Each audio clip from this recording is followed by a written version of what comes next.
So the word salli in Arabic, it's a verb that depends on the thing that's being described.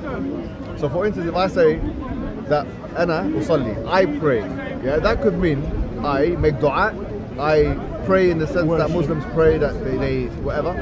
It could mean that I ask for supplication. So it has an array of meanings. When it's applied to the angels, it has a different meaning. So in the case of the angels, it means supplication. In the case of Allah, when that same word is used, it means blessings, salutations, blessings, and so on. And the evidence behind that, and the evidence, remember before we were talking about, like, how do we know what the Arabic language is, and how can we prove that what I'm saying is true, for example, in Arabic language. So I said to you that we have to look at the pre-Islamic time. We also have to look at 300 years after Islam.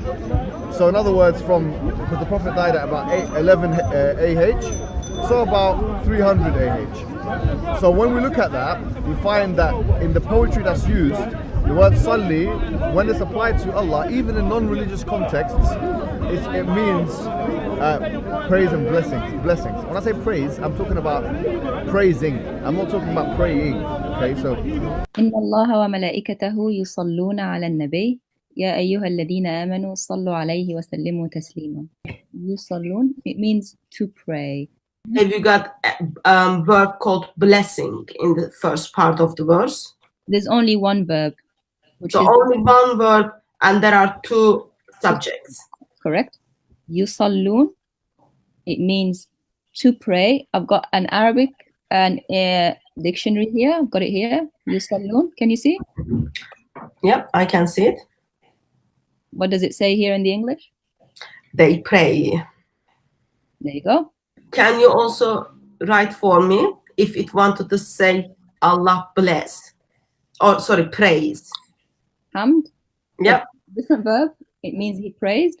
You want to do it in the plural? Yeah. Ahmedun. Okay. So that's very, very different than what we just saw. It's a different verb. It's a different verb because it's a different meaning. Allah and his angels are praying upon the Prophet. The video we watched, Dawatim was telling us the verb changes according to who is practicing that action, according to the of the word. That is the most ridiculous thing I've ever heard. Are you sure? If I say I speak, I'm the doer, right? And then I change that to Hatun speaks. Does that change the speaking to reading or writing? It's still the same verb. Just because the doer is different doesn't mean the verb is different. I've got a grammar book here. Okay.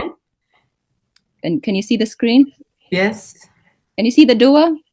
Yeah. Ultimate Arabic, or Arabic 101. The doer is the fa'il. I've highlighted for you. What does it say?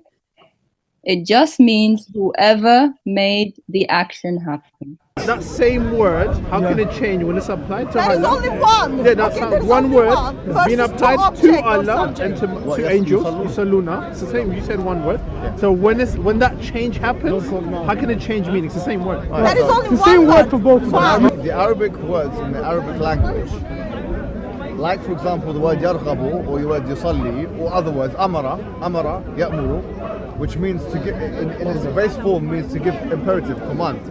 It depends on the context in order for it to be explained. But we give you the context. No. So in other words, what I'm saying is that depending on who the fa'il is, because in Arabic language you have fi'al, which is the verb, and the fa'il is the one who is the doer.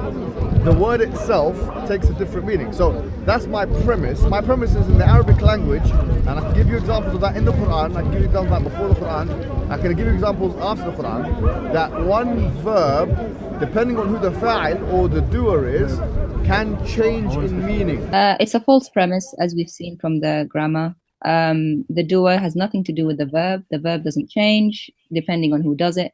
He makes the point about yarghab. He says that yarghab an is being deceptive. The word yarghab means to want or desire, but in the other one it's yarghab an, which means to turn away from. It's two words together, not one.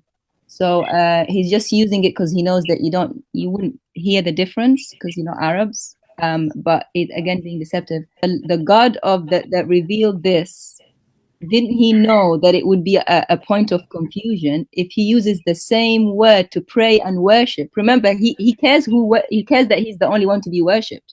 Yeah. And he uses the same word of pray and worship to apply to himself. I mean, that he should have avoided that completely and used a different, like I say, a different verb. The Arabic language is full of verbs. If it sounds for any even non-Arab speakers, if it sounds like nonsense and it smells like nonsense, it's nonsense.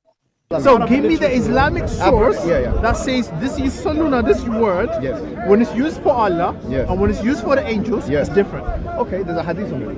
Show us, let's get it out. Let's get the it out. hadith in Bukhari. We go Bukhari, let's get 21st century. Yeah, so that's a good I've question. never ever seen you use a reference before, ever. Let's get the reference out. So Allah says, whoever... No, we want the reference. We want the reference. Yes. No, we want the There are reference. 7,299 Bukhari hadith there, okay? So which one is this? Which Okay, one? so Sahih Bukhari. what would you Give us the reference? reference. Numbers? Yeah. Book Go, number, Sahih Bukhari, Bukhari. The number. numbers are different depending on the... Right, so give us the one you know. Give it to Fine, we'll give you the Google. Give it hadith to so you can Google, find. sir. No. Just Google it out. See, Muhammad never ever go gives to reference. shit Google. Are you going to reference? Yeah. Okay, let's So, go. so the reference, I'm going to give you the hadith and then you can find it yourself. No, we want the reference. Sahih Bukhari has 9 volumes. You know Give me it. more right So volumes. give us the reference. What, the numbers? 10 volumes, I'm sorry. No, but even though, the thing is, in Arabic, you don't have numbers like that. No. The hadith says, the hadith explains what the word salli means, respect to Allah. It means الذكر في الملأ الأعلى. الذكر في الملأ الأعلى. That Allah أو الثناء في الملأ الأعلى, which means that it is mentioning that person's name in a higher station. So in other words, it's a praising, not praying, but praising that person. That is a hadith. That you ask for that reference. No. It's in Sahih Muhammad Bukhari. Where do I start with the lies? That hadith doesn't exist. Are you sure? The closest I could find to, he said exactly, whoever prays upon the Prophet, Allah mentions him in a higher setting. Right? That's what he said. Yeah. He said like with the angels. The closest I could find is this hadith here. Okay. And all it says is Allah says, I am as my slave expects me to be, and I am with him when he remembers me. If he remembers me inwardly, I will remember him inwardly. And if he remembers me in an assembly, I will remember him in a better assembly, i.e. the assembly of the angels. It's got nothing to do with praying upon the Prophet or sending salutations to the Prophet or anything like that. Or it doesn't explain the word praying or praising. Perfect. The guy made up a hadith on the spot, man. That hadith, I went to the libraries, online libraries, Arabic libraries for hadith. Yeah. I put in the keywords that he said, and all I got was 0 results, 0 results, 0 results. I've never seen this in a debate. This approach of, if you can't find a source, just make one up. We don't know Arabic, so he's going to make it up on the spot. Well, he said it's a well-known hadith. The bit about the higher assembly is well-known. I've heard of that hadith. But it's just all about remembering Allah. It's got nothing to do with praying on Muhammad. What is he talking about? Like, I'm just incensed. It's ridiculous. He makes up. He takes the second half of the hadith that everyone knows, and then the first part he makes up. He says, "Whoever prays on the Prophet." It doesn't say that. That doesn't exist. Prophet Muhammad Hijab, peace be upon him, said, "Whoever prays upon the Prophet, Allah mentions him in a higher setting." That doesn't exist. Oh, and by the way, the numbers. Yeah, we have numbers. Arabs are not like this backward civilization that, we don't have number, we're Arab. We have numbers. Arabs have numbers, classifications.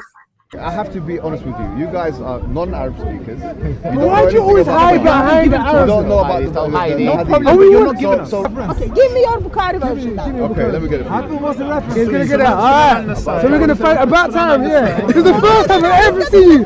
We're actually gonna have a record, a world record. Broken in-speaker school now. He's gonna give us a reference. I want to see it. Okay. No, but we'll give it to you. Is he David the Prophet? Stop, man. You're desperate. And stop being racist. Godwin? Honestly, I've watched that video. I've never seen so many lies done with such a blank, a straight face in my life. It's like I'm in the Twilight Zone, Okay. Can I just say something? The Arabic language is so rich with verbs. I just showed you the one to say praise. Why couldn't Allah just, if He meant something else, give you another verb? I mean, I thought the Quran is meant to be a miracle of the Arabic language. So, what we've got is we've got no evidence whatsoever. That's the bottom line. We've got no evidence. And this is the leader of the Islamic Dawah team. Are you not the leader of the Islamic Dawah team? Oh shit, he's trying to be leader. Who is the leader?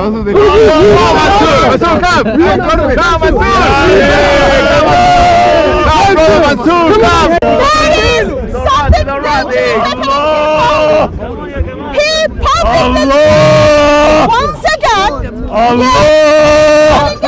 You're brave, my friend.